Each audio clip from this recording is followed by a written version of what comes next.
Nagdaos ng Division Schools press conference ang Nueva Vizcaya na may temang Charting Truth, Journalism as a Catalyst for Positive Change in the Media Landscape of 2024. Kasalukuyang inumpisahan ang paligsahan sa Bayombong Central School and Sped Center mula April 3 hanggang 6. Pinangasiwaan ng Bayombong 1 District ang DSPC na kinabibilangan ng mga mamahayag sa iba't ibang distrito ng probinsya.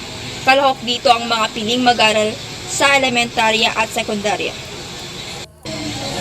Nauna nang sinimulan ng panggrupong kategorya ang kompetisyon kabilang ang collaborative desktop publishing, online publishing, TV broadcasting, radio broadcasting, maging ang photojournalism.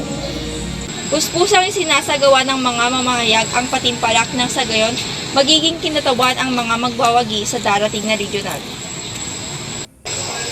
Alinsunod sa Batas Republika bilang 7079 Section 9 o mas kilala bilang Campus Journalism Act of 1991. Layunin nitong paunlarin at itaguyod ang campus journalism upang mapatibay ang paglaganap ng katotohanan sa bansa. Avery Rombawa para sa Vizcaya Express, nagbabalita.